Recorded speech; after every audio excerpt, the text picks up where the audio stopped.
Fraud is rampant in Taiwan, and the police are going to great lengths to combat it, even soliciting help from celebrities. In their latest efforts, the railway police have approached renowned ink painter Chen Shihou to paint Zhongkui, a Taoist deity that can defeat evil demons. The resulting artwork will appear on Fans and Dragon Boat Festival traditional sachets alongside anti-fraud slogans. Chen readily accepted the invitation because he said his younger brother was also a victim of fraud.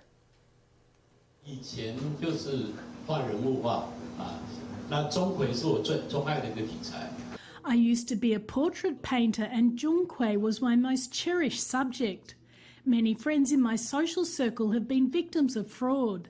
Even my younger brother had his house in Danshui sold because of a scam. 结合这个钟馗降妖伏魔的这个概念来向民众 By introducing the concept of Zhongkui subduing demons and monsters, we aim to convey to the public the importance of fraud awareness. People who receive Zhongkui's fans and sachets will be able to calmly reflect on any suspicious investment invitations or friend requests. In addition to this painting by this renowned artist, the anti-fraud campaign also includes small items such as Fans and Dragon Boat Festival traditional sachets decorated with his artwork, all with their own QR codes. If people are unsure whether something is a scam, they can simply scan the code to connect to the 165 hotline and get the latest fraud information, keeping them safe from falling victims to scam rings. Hello. Trees along the slope suddenly fall. After about 40 seconds, 4 scooters plunge as the ground underneath collapses. Wow, wow, wow. Residents on the block hear the loud thud and come out to check on the situation. It was then when another gray sedan slides down as another chunk of ground disappears. They were standing very close to it. Another white car also teetered, but fortunately was towed away just in time. I wasn't allowed to get close after it started raining. I called towing services, but they couldn't help me either because traffic had already been restricted. After about an hour, my car tumbled. I could only watch it happen, so I went back upstairs. Can't change the fact that it had happened. It's all right as long as I'm safe. From an aerial view, the hill is left bare in the aftermath. The cave-in measures roughly 50 meters long, 20 meters wide, and 30 meters deep.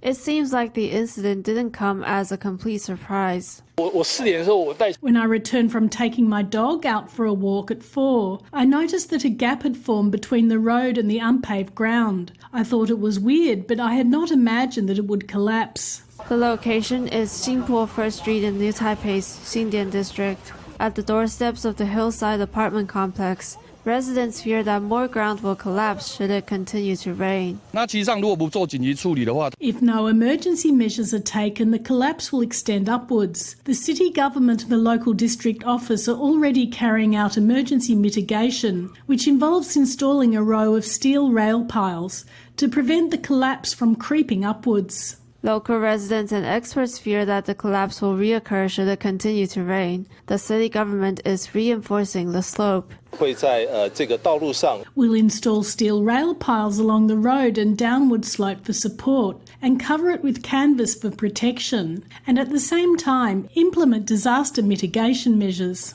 Regarding the cause of the accident, civil engineers initially determined that the developer used relatively loose backfill soil on the slope when building the apartment complex. Recent heavy rainfall increased the soil moisture content on the slope. Rainwater washed away the soil, causing part of the roadside ditch to be hollowed out, which in turn led to the collapse. Rows of plump and round watermelons line an entire road, creating a scene that was quite a sight to behold. Many watermelons were dressed with the utmost care. Some were wearing wigs, some were transformed into police officers. Some people were creative enough to decorate the watermelons as flower girls, seeming like cute fairies in a watermelon world. My daughter is getting married, and I thought, since my younger daughter is going to be the flower girl, I'd take out her flower girl dress and put it on the watermelon to wear. Jiadong Township in Pingdong County is not a major watermelon producing area, but rather is known as the hometown of watermelon seedlings. Up to 80% of Taiwan's watermelon seedlings are produced here, earning it the reputation of being the birthplace of watermelons. Starting years ago to promote the industry, the local area holds a spectacular watermelon standing event during Dragon Boat Festival. This year we have 1,000 watermelons standing here, 1,000 watermelons symbolizing blessings for Dragon Boat Festival. This is the most we've ever had. Adding to the fun was a watermelon eating contest where participants forego zongzi to eat out of large watermelons instead. 在这么紧迫的时间吃西瓜好不好吃？还是好吃啦，希望下次可以用成冰的。不会，很好吃，还可以再吃。等会回去继续把半个剩下吃完。 Some people dressed up their adorable babies as watermelons, still in the spotlight. The residents of Jiadong Township used their one-of-a-kind watermelon standing concept in an innovation of the Dragon Boat Festival tradition, allowing participating adults and children to bring home a big watermelon and a lot of good luck in the hot summer. The U15 Baseball Graduation Cup kicked off on Dragon Boat Festival at Taipei Tianmu Baseball Stadium. This year, umpiring is aided by a brand new technology from the Industrial Technology Research Institute, or ITRI. It's an AI-powered ball tracking system called the Eagle Eye of Taiwan. Equipped with a high-definition camera and a margin of error of less than 1 centimeter, it's almost as powerful as the Major League Baseball's version. Let's find out more. 这个系统主要是采用了这个 AI 的这个影像的辨识。 This system is mainly an AI-assisted image recognition system and uses a technique in biotechnology called label-free detection, which can analyse every good and bad strike as well as the speed of batting. 在跟工研院在讨论上面，我们就是希望可以除了在 In our discussions with ITRI, we expressed our wish to adopt these systems fully on baseball fields. We also hope that the system can become very easy to use, so that the set of technologies can be used in riverside baseball fields. 最主要就是它有很明确的东西可以让我们选手甚至裁判 Most importantly, it has a clear mechanism that allows our players and even referees and coaches to review performances of every game and training session. There will be precise numbers and clear graphics that allow players to make progress more quickly. More than an aid for umpiring, the Eagle Eye precisely captures the baseball's trajectory, average speed, rotational speed, and exit velocity. An AI system also automatically creates a playback video for umpires and coaches to refer to for review and training purposes. The system also gives suggestions for players to improve their batting, making for greater improvements in training sessions. A captain surnamed Wen, who served as a company commander at a military recruit boot camp in Yilan, was indicted by the Yilan District Prosecutor's Office on Friday for public insult after he repeatedly used discriminatory language. He publicly harassed a recruit holding dual Taiwanese and Japanese nationality on the campgrounds, using a derogatory term for people of Japanese descent, and shouted, "You've come to serve in the Taiwanese military to atone for your sins." The abuse caused the recruit to suffer psychological trauma. After the incident came to light, the 6th Army Corps removed Captain Wen from his supervisory position, disciplined him, and proactively referred the case to prosecutors for investigation. Because Wen utilized his official power and position to commit the crime, the Yilan District Prosecutor's Office indicted him for public insult under the Criminal Code and requested that the court impose a heavier sentence based on regulations governing aggravated offenses by public officials.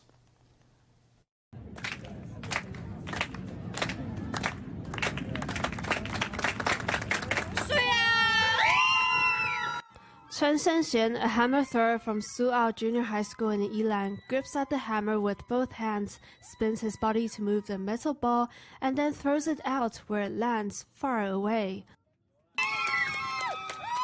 Screams erupted everywhere from the stands as Chen broke the tournament record again. This was the junior high school boys hammer throw event at this year's National High School Sports Tournament. Chen may have broken the record, but his gold medal was hard-won.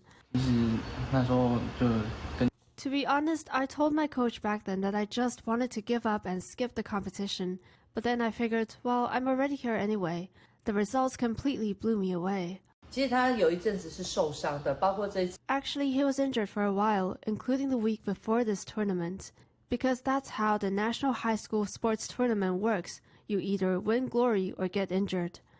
Before the tournament, Chen injured his lower back and had even considered giving up the competition. But since he was already there, he gritted his teeth and endured the pain to compete. The backstory to this gold medalist does not involve a proper training facility, but only day after day of hard training. 因为我们学校没有那个基本的。 Because our school didn't have a basic throwing area, we drew a throwing circle on the cement ground with chalk and then started practicing like that. Chen's parents divorced when he was young and he lived with his grandmother. To help with the family finances, he would carry gas cylinders at a gas shop during his spare time after school. Despite the limited resources, Chen achieved the best possible results. He hopes that his success will make Su'ao synonymous with hammer thrower in Taiwan. This cheerleading squad counts Polish student Ma Anya as one of its core members. She's not an exchange student but a regular enrollee.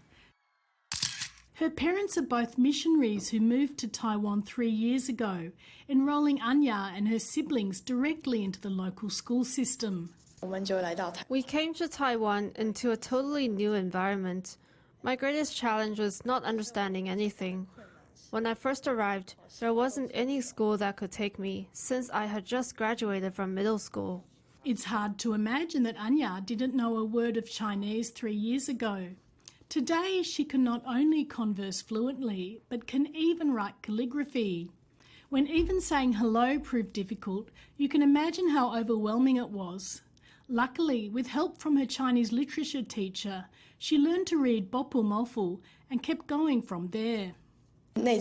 Not understanding Chinese was like being locked inside a dark room. Even though there were lots of people around me, it was very lonely. But this motivated me to learn Chinese as fast as I could. It's already difficult for our local students to study subjects like physics and chemistry in Chinese. Just imagine, it wasn't her native language, but she still had to learn it. After 3 years of devoted study, Anya was able to take the college entrance exam alongside her fellow classmates. She not only finished the test, but was even accepted to Zhongyuan Christian University, Foreign Catholic University and other schools. I want to major in electronic engineering, specifically at Zhongyuan Christian University. My 2 grandparents are both engineers, so I feel like pursuing engineering would suit me best. And also, I figure that electronics is Taiwan's best field. Beside from her Chinese literature marks, which are a little low, her performance in the other subjects all far exceeded our expectations. Looking back at her hardships over the past 3 years, Anya is thankful for the companionship of her principal, teachers and classmates. In a moving expression of gratitude, she even penned a thank you note for her principal by hand. By scaling a massive linguistic wall in just 3 years to conquer Taiwan's college entrance exams, this determined graduate has proven that no barrier is too high when faced with sheer perseverance. Are you getting every cent of your hard-earned cash? According to statistics, 55.6% of salaried workers do not get overtime pay. Last year, local governments across the country issued 2,159 penalties for overtime violations. The Ministry of Labor also found that some employers calculate overtime pay on base salary instead of the total package. It also found that in passenger transportation, where long hours are the norm, employers would illegally dismiss overtime under 30 minutes. Moreover, bus drivers also had their salaries illegally deducted for arriving late or incurring fines on duty. Employers often exercise implicit coercion, such as claiming that the work is arranged based on designated responsibility, and so workers are only allowed to clock out upon completion of the day's work. On the other hand, supervisors could still keep tabs on workers' progress after hours. For example, by sending text messages or emails. Actually, you can save screenshots of these chats or emails as a basis to claim overtime pay. Starting on January 1st this year, the minimum monthly wage has been raised to 29,500 NT and minimum hourly wage 196 NT. However, some pay-by-day jobs still only pay 1,000 NT per day. At 8 hours, the average hourly wage works out to only 125 NT, which is illegal. Moreover, should the regular payday fall on the weekend or on a holiday, employers are also forbidden of making a late payment without prior agreement. They're also required to send workers details of wage computation upon each payment. 事业单位而言 Some business entities that get publicized or heavier penalties for repeat offenses usually hope that we'll remove them from our notice because it affects their recruitment.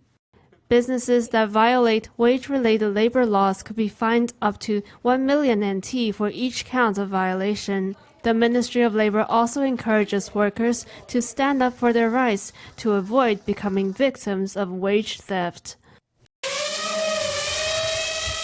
The drone, equipped with gunpowder, hovers at high speed in the air, locates the target, and quickly swoops down to complete its mission with precision.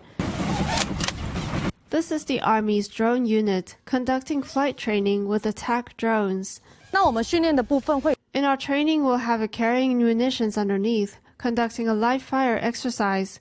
This is a bomb-dropping type. It's not a suicide drone, but it's still an attack drone. However, did you know that the drones used in these combat exercises were entirely made by Taiwanese manufacturers? The military emphasized a 100% non-red supply chain, boosting Taiwanese companies to showcase their immense capabilities and rapidly capture global markets in just a few short years. Ukraine actually sourced a large portion of its components from Taiwan for the Russia-Ukraine war. We don't supply the complete units, but the components are ours. The demand has really boosted our industry. 在无人机这个新兴市场上 In the emerging drone market, the non-red supply chains we provide could actually become Taiwan's next economic shield. Since 2017, the U.S. has banned the military from using Chinese-made drones on security grounds and has begun to promote non-red supply chains, which has caused Taiwanese manufacturers to sniff out business opportunities. 美国是逐步基本上它现在的 The U.S. is taking a phased approach. Basically, Chinese components cannot be used in major parts right now. Meanwhile, Taiwan's drone industry, especially in the defense sector, has a 100% total ban on Chinese components. Looking at this market opportunity from the perspective of a private enterprise, I am fully willing to invest our resources here. Whether it's creating non-red supply chains in industries or asymmetric warfare capabilities on the front line of national defense, drones may become Taiwan's next economic shield.